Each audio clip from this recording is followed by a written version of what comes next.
Ahora ya vamos a ir haciendo un poco de número para después hacer el ejemplo.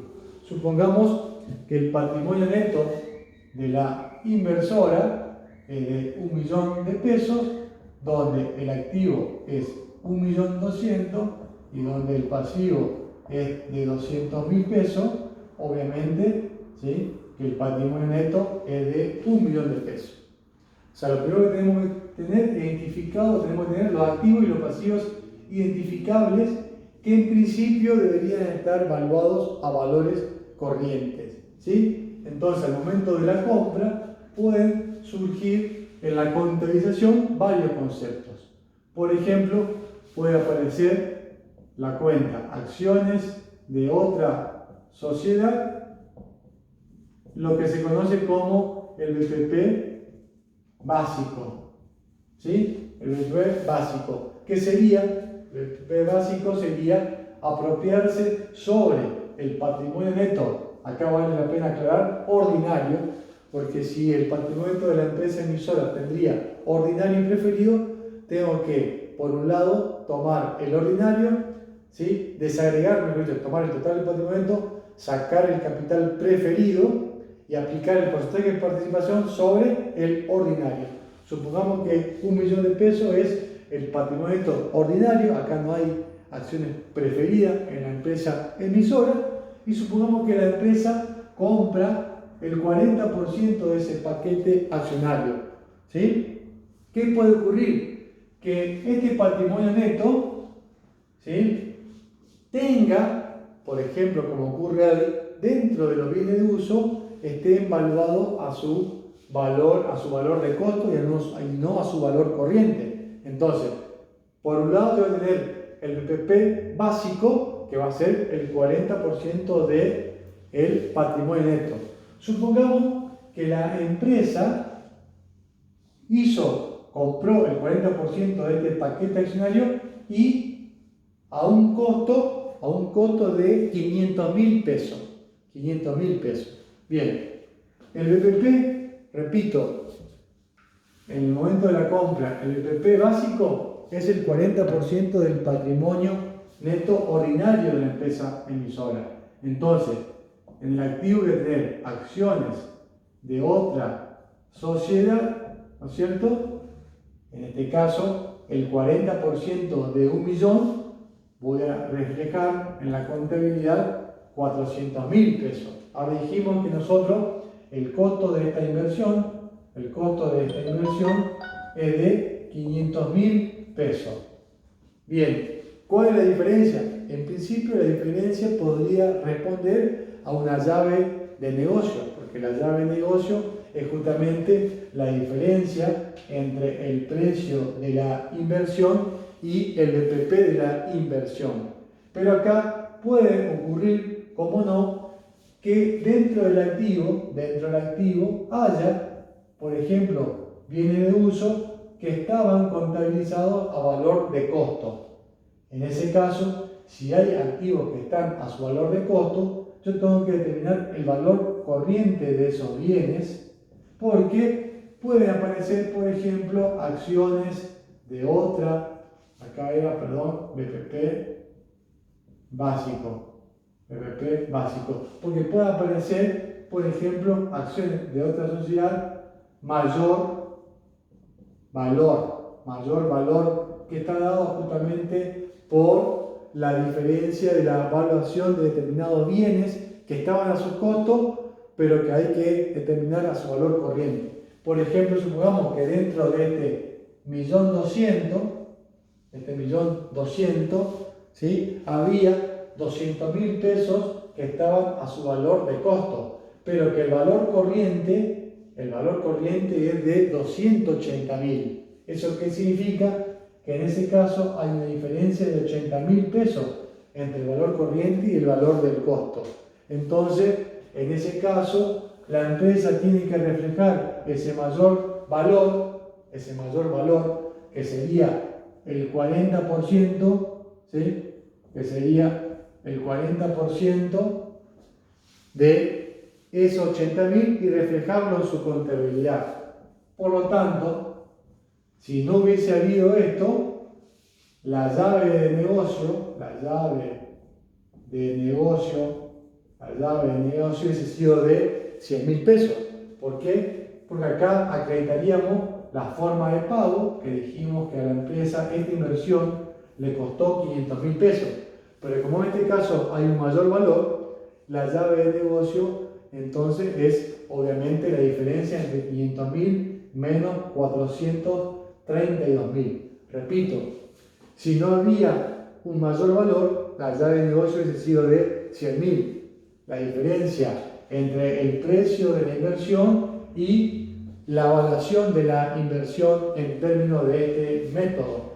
Ahora, en este caso, en realidad, acá yo tengo la diferencia que sería 68.000 pesos. ¿Está bien? Esa es la llave de negocio. Bien, esto es el momento de la compra, ¿sí? Fíjense que cuando yo compro en el método del BPP aparece la inversión que no es el valor de o lo que me cuesta a mí la inversión, porque fíjense que en el ejemplo que estábamos dando el costo de la inversión fue de 500.000 pesos. Ahora, el BPP, que es aplicar el porcentaje de participación sobre el patrimonio, puede ser menor o mayor al valor del costo de la inversión. Y la diferencia entre el BPP, está bien, y el costo de la inversión es la llave de negocio.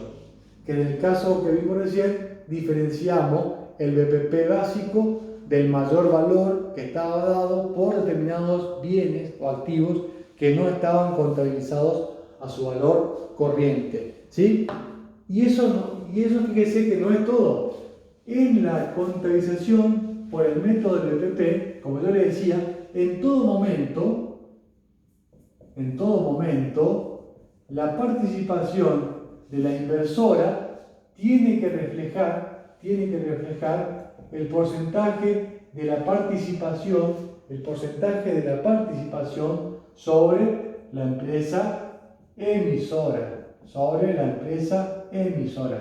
¿sí? O sea, si la empresa adquirió el 40% de la emisora, el patrimonio neto de la empresa emisora, dijimos que era 1 millón, al momento de la compra,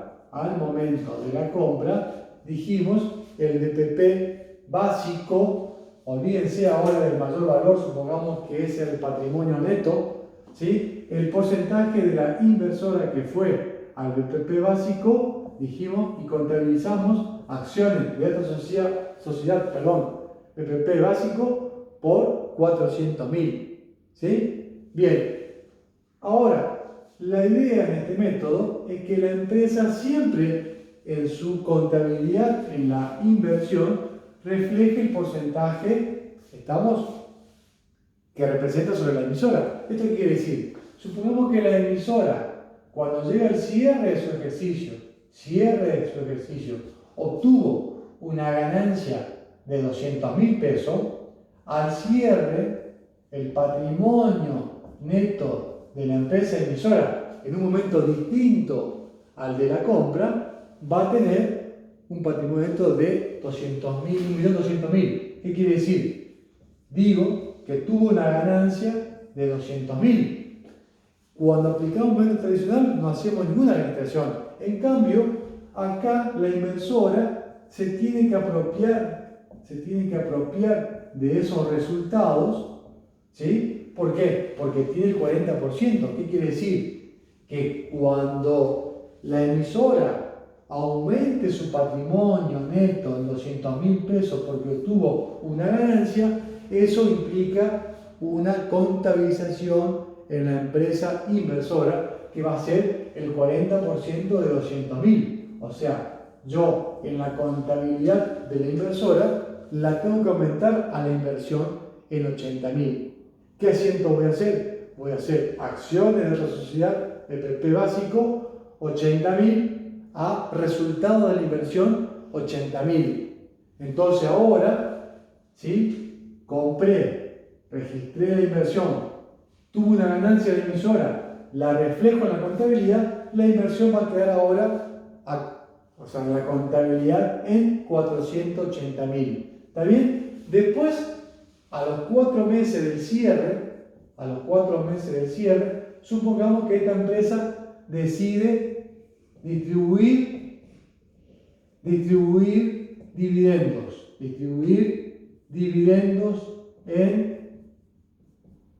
¿sí? Supongamos que decide distribuir dividendos en efectivo. ¿Sí? ¿Qué pasa? Si decide distribuir dividendos, supongamos en efectivo, supongamos que decide distribuir dividendos en efectivo por 100.000 pesos, ¿qué va a pasar en el patrimonio de la emisora? El patrimonio de la emisora, al distribuir dividendos en efectivo, va a disminuir el patrimonio. Y ahora el patrimonio va a quedar en 1.100.000. Esto también, la distribución de dividendos en efectivo va a generar una contabilización en el patrimonio de la inversora. O sea, la inversora tiene que reflejar el 40% de esos 100.000. ¿Qué va a hacer ahora o cuál va a ser el efecto contable en la inversora que estamos haciendo? Esto va a generar en la empresa inversora una disminución del patrimonio neto. ¿Por qué? Porque la empresa posee el 40% del patrimonio neto de la inversora. Como se modificó el patrimonio neto de la emisora, ¿sí? ¿Por qué se modificó? Porque ahora al distribuir se modificó y disminuyó. Entonces, el patrimonio ahora, en vez de ser 1.200.000, quedó en 1.100.000 el patrimonio de la emisora. ¿Cuánto es el 40% de 1.100.000? 440.000. Y está bien, 400 más 80 menos 40.000, porque el asiento que voy a hacer acá va a ser dividendo a cobrar a acciones de otras sociedades por 40.000. ¿Cuánto me queda a mí si yo tengo si hago estos 3 asientos? En la contabilidad la inversión va a quedar en 440.000 y está bien porque es el 40% del patrimonio neto que a esa fecha en la empresa emisora es de 1.100.000. O sea, fíjese que todo movimiento en la emisora que provoca una variación en el patrimonio neto, fíjese, cuantitativo del patrimonio neto, se refleja en el patrimonio o en la inversión de la empresa inversora, porque en todo momento tiene que reflejar en su inversión el porcentaje de participación sobre, ¿no es cierto?, la empresa emisora. ¿Está bien? Fíjese, compró 40%. Al cierre tuvo una ganancia en la emisora, aumentó el patrimonio neto, aumentó la inversión. Después distribuyó dividendos, disminuyó el patrimonio neto, disminuye el patrimonio neto. En síntesis, si le preguntan a qué valor quedó la inversión de la empresa, al 40% del patrimonio neto de ese momento, que es 440.000 pesos. Efectivamente, fuimos reflejando las distintas variaciones de la emisora en la inversora. Bien, ahora, ¿qué hubiese pasado si la emisora distribuía, ¿no es cierto?, acciones, o mejor dicho, distribuía dividendos en acciones? Si distribuía dividendos en acciones, no hay una variación en el patrimonio neto, porque si la emisora distribuye dividendos en acciones, queda o produce una variación patrimonial permutativa. En principio, al no cambiar el porcentaje de participación de la inversora, eso no generaría ninguna registración en la inversora. ¿Está bien? Bien. A ver si se entendió. Lo mismo que explicamos acá, vamos a hacer rápidamente con los números que más o menos fui moviendo, y voy a tratar de mostrarle rápidamente, como para ir cerrando, y espero que se haya entendido la contabilización a través del método tradicional que dijimos que era para el caso de que se adquiera acciones que no cotizan en bolsa y no se tiene el control, ni el control conjunto, ni la influencia significativa. Y el método del BPP que aplicamos para el caso donde sí efectivamente se adquiría acciones de otra sociedad y se tiene o el control conjunto o la influencia significativa.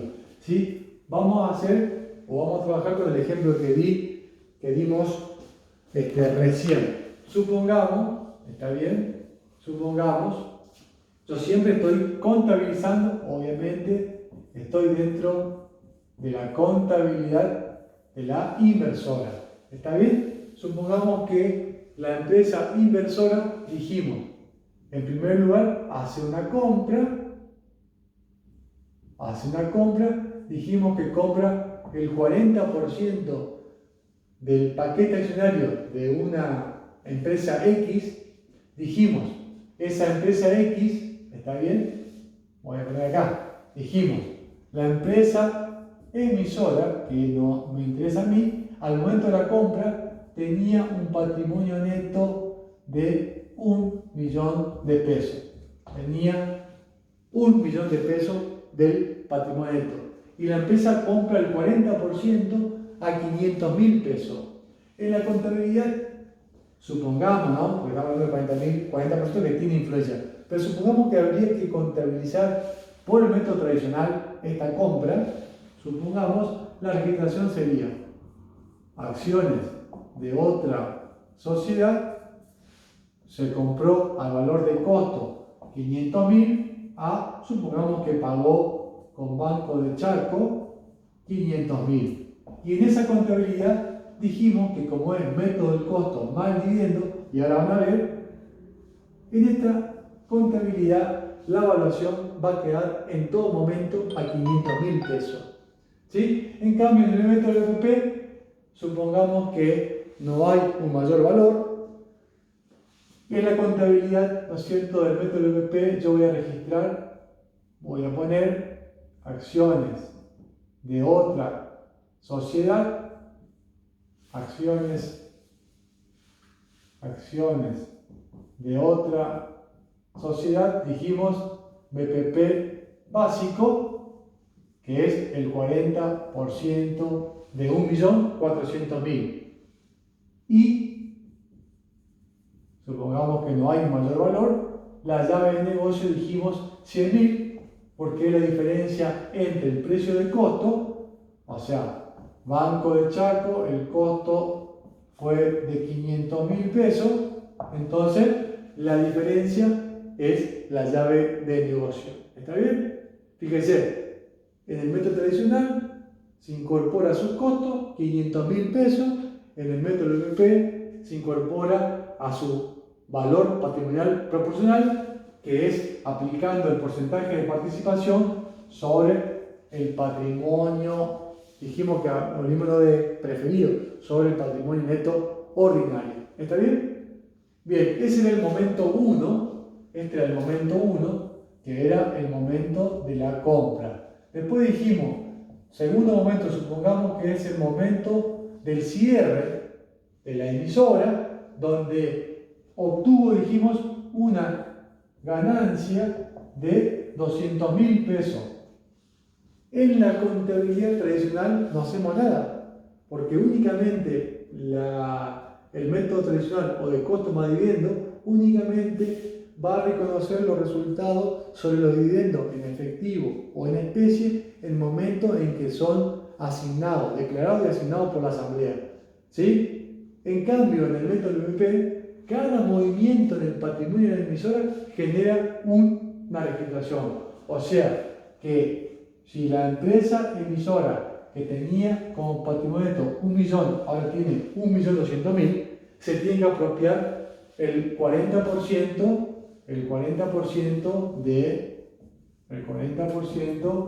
¿sí?, de los 200.000. O sea, eso que implica un aumento en la inversión. Entonces va a reflejar acciones de otra sociedad, BPP básico, el 40% de 200.000, 80.000, a resultado de la inversión, la cuenta de ingreso, por 80.000.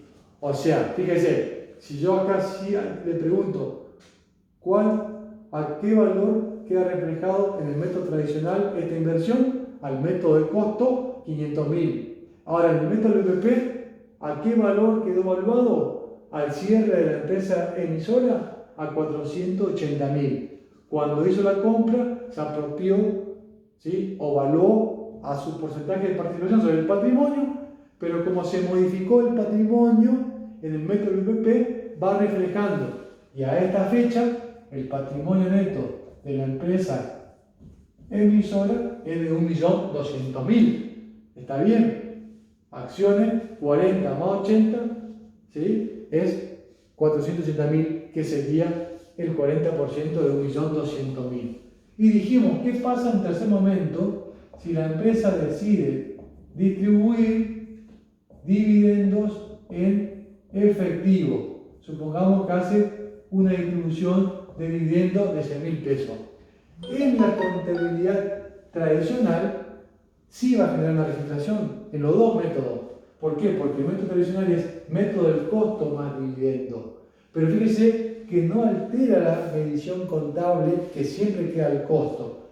Si distribuye dividendos, en ese caso en la tradicional va a ser dividendos a cobrar por 40.000, que es el 40%, y ahí va a reconocer resultado de la inversión. O sea, únicamente reconoce resultado de la inversión cuando distribuye dinero en efectivo en especie de la emisora. Fíjese que no altera, siempre queda evaluado a 500.000. Y en el método BPP, ahora el patrimonio neto de la emisora, disminuyó en 100.000. O sea, va a quedar evaluado, el patrimonio neto va a quedar, a 1.100.000. Disminuye. Eso implica disminuir la inversión. Entonces vamos a hacer dividendos a cobrar, el 40%, 40.000, a acciones de otra sociedad,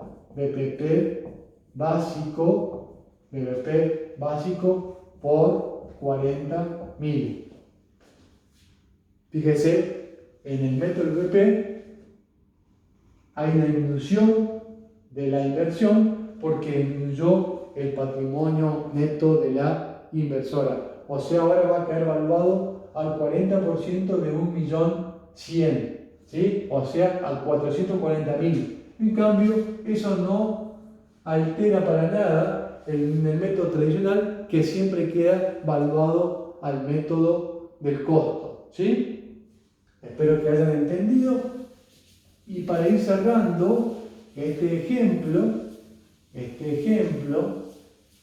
donde vimos compra, ¿sí? Después vimos que al cierre obtuvo una ganancia y después distribuyó utilidades. Fíjese, en el método tradicional, si yo voy al mayor de la cuenta, ¿sí?, acciones de otra sociedad, se incorporó a su valor de compra por 500.000 pesos. ¿Cómo queda evaluado al cierre del ejercicio? Después que la empresa emisora haya distribuido incluso dividendos, en todo momento quedó evaluado a su costo, a 500.000 pesos. La distribución de dividendos tampoco implicó una modificación porque la medición contable queda a su costo. En cambio, en el método del BPP, la cuenta acciones de otra sociedad, BPP básico, ¿sí?, se fue modificando. Primero reflejó el 40% del patrimonio de 100.000. Después una ganancia, hay que volver a registrar esa modificación porque aumentó el patrimonio en 80.000. Pero después hubo una disminución en el patrimonio porque hubo una distribución de utilidades. O sea que el saldo deudor de la inversión en el método del BPP quedó por 440.000, que sería el 40% del patrimonio neto de la inversora, que era a ese momento 1.100.000. Conclusión: en el método tradicional, bien llamado método del costo, la medición de la inversión queda a su costo. En cambio, en el método BPP, que hay todo un método de contabilización, ¿sí?, la inversión va o refleja el porcentaje de participación sobre el patrimonio neto de la emisora. ¿Sí? Bien, espero que hayan entendido los dos métodos con este pequeño ejemplo. Así que aquí daríamos por terminado inversiones permanentes.